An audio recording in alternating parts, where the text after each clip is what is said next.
One more question, because I actually forgot to ask this. There was a situation recently where you were in a car that got hit by a train.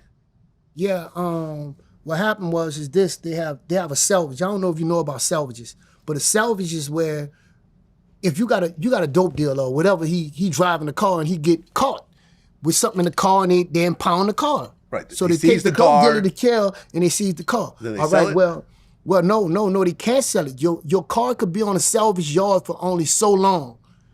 I think it's a period of like 40 days. And after 40 days, the salvage could send to the state, wherever the car from, and they could get the papers for the car. They own the car now. Oh. So I had this one guy, you know what I'm saying, that had a salvage yard, and I used to work with him like, yeah, man, I won't get that car. And he said, man, I got to get the papers. When I get the papers, I'm going to let you know. Now, you got to realize the car was sitting in the fucking salvage all this time, so the battery went down. You know what I'm saying? And I got the car. The dude come in the house, you know what I'm saying? And I got the car, charged the battery up, and I did was so, thrilled in riding the car, so I'm riding around the hood in the car. I got on the fucking train track, and the car went dead. Okay. Crossing the train track, I was in Louisiana. Okay, the car goes dead. Because of the battery. Right, but you could see the train is still coming. Why not just jump out the car? Because it's like the train was like too close. I was trying to beat the train. Oh, you're trying to beat the train and then the car just stops. Yeah.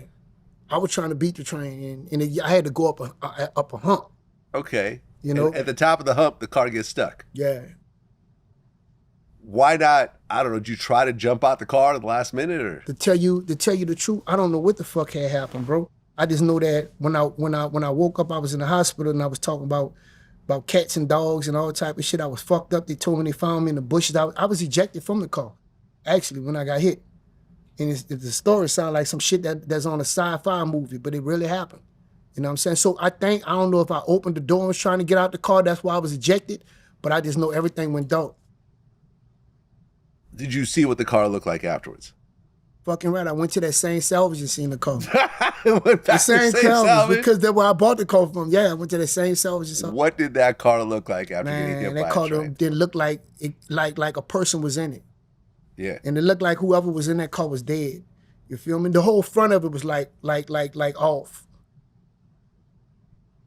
Well, when you look at your life, you've been shot 23 times on 3 different occasions, and you got hit by a train.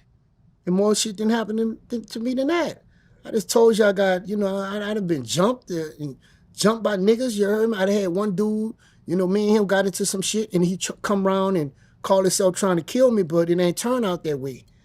And we can't talk about it on Vlad, you heard me? But just know that he just tried to come kill me, and it ain't turned out great for him.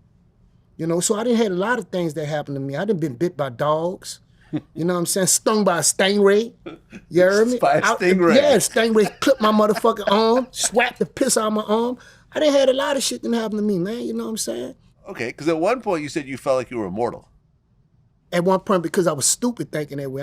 Nobody's immortal. And I thought I did it all alone, but it never with me. It was God.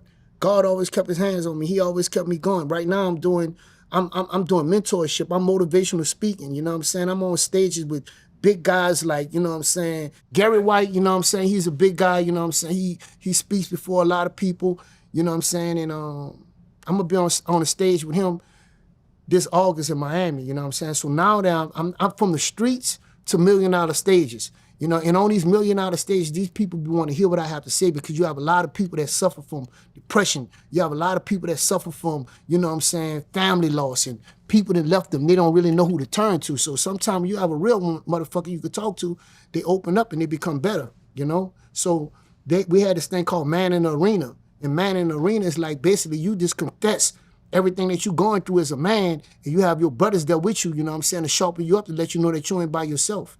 You know what I'm saying? And it's real intense. It's real raw. And I'm going to be speaking at the Man in the Arena in August in Miami. So it's going to be big. So I look at myself big for shit that I've been through and the shit that I'm doing now. And I never do the shit I used to do no more. Never. I've been denounced that game. I'm living for me. I got my kids, and I got a grandchild on the way to be exact. So I'm about to be a grandpa. About to be a grandpa. And I tell niggas this, Grandpa Boobie. Yeah, I tell niggas this all the time, bro. In order to be like me, you gotta get like me. You gotta do the shit that I do. You gotta go through the doors that I went through. If you were to open them bitches, you'll turn around and run. You ain't going down there. You know what I'm saying? I know for sure. You heard me? Like I said, the valley of shadow of death, I done walked through that motherfucker and fear no evil came out at the end. I was in the dark room where it just had one speck of light and I went that way and I took that turn.